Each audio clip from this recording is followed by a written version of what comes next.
परिचय। जब कोई वस्तु समय के साथ अपना स्थान बदलती है तो कहते हैं कि वह गतिशील है। जब हम गति की बात करते हैं तो हमारे दिमाग में सबसे पहले कारें, बसें, ट्रेनें, हवाई जहाज इत्यादि जैसी चीजें आती हैं। हालांकि दूसरी वस्तुओं में भी गति होती है। एक बड़ी दीवार घड़ी को याद करने की कोशिश कीजिए। क्या आपको याद है कि घड़ी की तली में एक लंबी छड़ी होती थी जिससे एक छोटा गोला जुड़ा हुआ होता था? यह एक लोलक है। यह सेकंड की सुई के टिक टाक के साथ तारतम्य बनाते हुए आगे पीछे गति करता है। इस पाठ में हम सरल लोलक या लोलक के बारे में चर्चा करेंगे। उद्देश्य। इस पाठ के अंत में आप निम्न करने में सक्षम हो जाएंगे। सरल लोलक को परिभाषित करना, आवर्ती या दोलन गति और सरल लोलक के आवर्त काल को परिभाषित करना, एक समान और असमान गति के बीच विभेद करना, दूरी समय ग्राफ बनाना।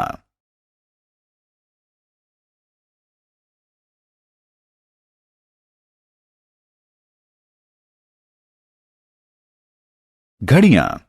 क्या आपने कभी दीवार घड़ी को ध्यान से देखा है? एक साधारण दीवार घड़ी या कलाई घड़ी में एक वृत्ताकार डायल होता है जिसमें 3 सुइयां होती हैं। वृत्ताकार डायल 12 बराबर भागों में बटा होता है और प्रत्येक भाग 5 मिनट का प्रतिनिधित्व करता है। डायल को ध्यान से देखने पर आपको पता चलेगा कि डायल में 60 छोटे भाग भी हैं। एक छोटा भाग 1 मिनट के बराबर होता है। सबसे लंबी सुई जो सबसे तेज चलती है उसे सेकंड की सुई कहते हैं। यह 1 मिनट में एक चक्कर पूरा करती है। सबसे छोटी सुई जो सबसे धीरे चलती है उसे घंटे की सुई कहते हैं। यह एक चक्कर 12 घंटे में पूरा करती है। जो सुई घंटे की सुई से बड़ी और सेकंड की सुई से छोटी होती है उसे मिनट की सुई कहते हैं। यह सेकंड की सुई से धीरे लेकिन घंटे की सुई से तेज चलती है। यह एक चक्कर 1 घंटे में पूरा करती है। सरल लोलक।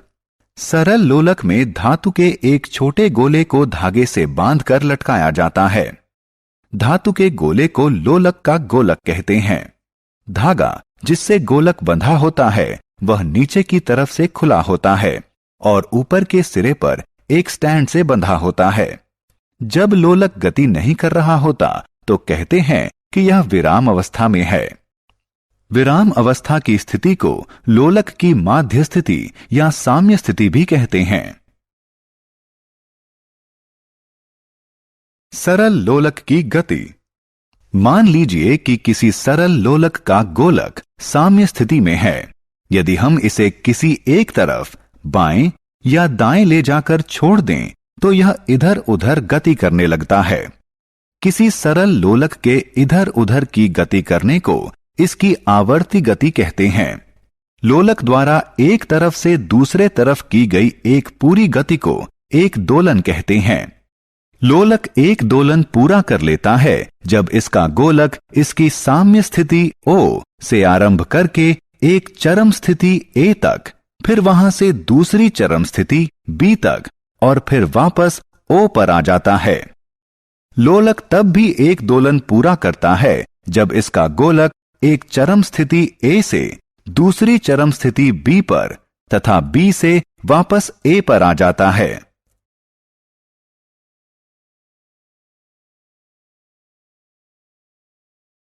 सरल लोलक का आवर्त काल। लोलक द्वारा एक दोलन करने में लिए गए समय को एक आवर्त काल कहते हैं। आप इसकी गणना इस साधारण अभ्यास द्वारा कर सकते हैं। एक सरल लोलक लीजिए, इसे विराम अवस्था में आने दीजिए। साम्य स्थिति को O के रूप में चिन्हित कीजिए। अब गोलक को एक चरम A स्थिति पर ले जाइए और इसकी स्थिति को नीचे की जमीन पर चिन्हित कर लीजिए। विराम घड़ी को चालू करके उसी के साथ साथ गोलक को छोड़ दीजिए। जब गोलक चरम स्थिति A पर वापस आए तो समय दर्ज कर लीजिए। इस गतिविधि को दोहराइए। इस बार माध्य स्थिति O से शुरू कीजिए। लोलक द्वारा O से A से B और फिर B से O तक एक संपूर्ण दोलन में लिए गए समय को दर्ज कर लीजिए। दर्ज किया गया समय एक सरल लोलक का आवर्त काल है। समान गति और असमान गति।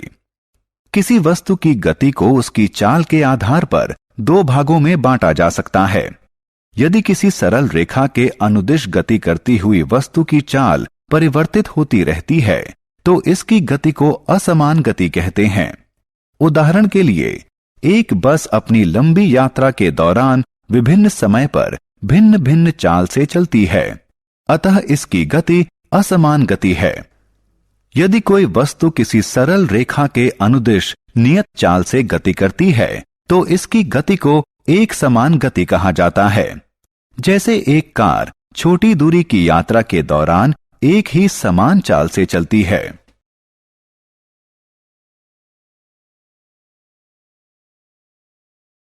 दूरी समय ग्राफ। वस्तु की गति को दूरी समय ग्राफ की सहायता से चित्र के रूप में प्रस्तुत किया जा सकता है। इसके लिए पहले x अक्ष को दर्शाने के लिए एक क्षैतिज रेखा खींचिए। फिर y अक्ष को दर्शाने के लिए एक ऊर्ध्वाधर रेखा खींचिए। इन्हें OX और OY के रूप में चिन्हित कीजिए।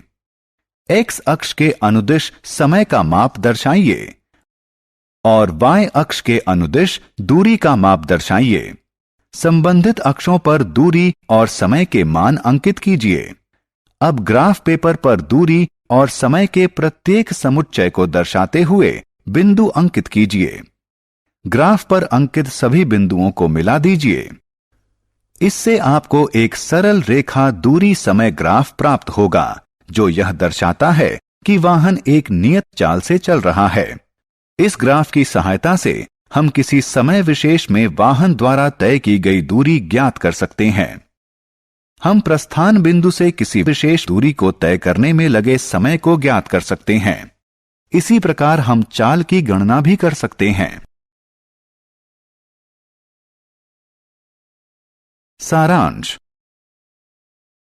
आइए हमने जो कुछ सीखा है उसे संक्षेप में दोहराएं। एक सरल लोलक के इधर उधर गति करने को आवर्ती या दोलन गति कहते हैं। सरल लोलक द्वारा एक दोलन करने में लिया गया समय सरल लोलक का आवर्त काल कहलाता है। यदि कोई वस्तु एक सरल रेखा के अनुदिश एक समान चाल से गति करती है तो इसकी गति को एक समान गति कहते हैं। यदि कोई वस्तु एक सरल रेखा के अनुदिश परिवर्तित होती चाल से गति करती है तो इसकी गति को असमान गति कहते हैं। किसी वस्तु की गति को दूरी समय ग्राफ की सहायता से चित्र के रूप में दर्शाया जा सकता है। समान चाल से चल रही वस्तु का दूरी समय ग्राफ एक सरल रेखा होता है।